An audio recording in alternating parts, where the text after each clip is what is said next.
Hi friends, இப்போ ஆகா கல்யாணம் பார்க்க போகிறோம். ஆகா கல்யாணத்தில் வந்துட்டு 2 பேத்துக்கு இடையில மூட்டி விட்டு நல்லா குளிர் காயலான்னு நினச்சி வந்த ராகினியோட எண்ணம் புஷ்ன்னு போச்சுங்க. பாவம் நம்ம ராகினி, அதாவது யமுனா வந்து சோகத்தில் உட்காந்துருக்க. யமுனா கிட்ட பேச்சு கொடுப்போன்னு சொல்லிட்டு, நீ வந்து இப்படி இருக்க, உங்கள் அக்கா அப்படி இருக்கா அப்படின்னு சொல்லி நெண்டி விட, என்ன மூட்டி விட பார்க்குறியா அப்படின்னு சொல்லிட்டு செம்ம கலாய்ச்சது மட்டும் இல்லைங்க. இன்னைக்கு நாங்கள் அடிச்சுப்போம், நாளைக்கு நாங்கள் சேர்ந்துப்போம், அக்கா தங்கச்சிங்க நாங்கள் அப்படி தான் இருப்போம், உனக்குலாம் எங்கே தெரிய போகுதுன்னு சொல்லிட்டாங்க. பல்பு டியூப் லைட் எரியுது பாரு, ஆஃப் பண்ணு அப்படிங்கிற மாதிரி ஆயிடுச்சு. மூக்குடஞ்சி கீழே விழுந்துருச்சு இந்த பொண்ணுக்கு. அதுக்கப்புறம் ஒரு வழியாச்சே, எவ்வளோ அசிங்கப்பட்டாலும் இவ திருந்த மாட்டான்னு சொல்லிட்டாங்க.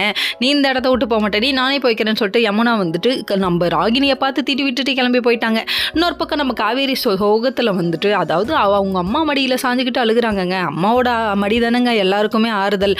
எவ்வளோ கஷ்டத்தமா நானும் தாங்குவேன்னு சொல்லிட்டு அழுதுட்டு இருக்க. ஏம்மா வாழ்க்கையில் ஏதாவது பிரச்சனையான்னு சொல்லி கேட்க, அவங்க என்ன நினைக்கிறாங்கன்னா, 1 2 பாட்டை போட்டு விட்டாங்க. என்னடா அப்படின்னு பார்த்தா 1 2 வாழ்க்கையில் எவ்வளோ அடியத்தான் நானும் தாங்குவேன் அப்படின்னு சொல்லிட்டு அந்த பொண்ணு வந்து மனசில் நினைக்குது.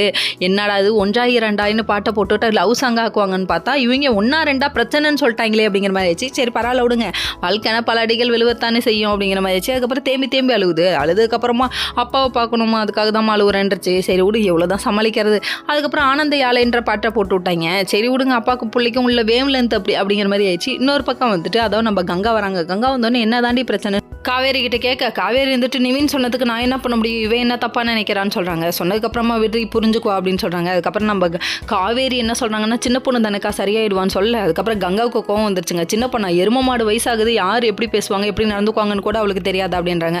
உண்மைதாங்க, என்னதான் வந்துட்டு எருமாடு வயசானாலும் எப்படி தான் வளர்ந்தாலும் வந்து வீட்டில் மனப்பக்குவம்னு ஒன்று இருக்குல்ல, அது சில பேருக்கு வர்றதில்லை, இன்னமும் வர்றதில்லை. ஏன் கல்யாணம் ஆனால் கூட ஒரு சில பேருக்கு வர்றதில்லை.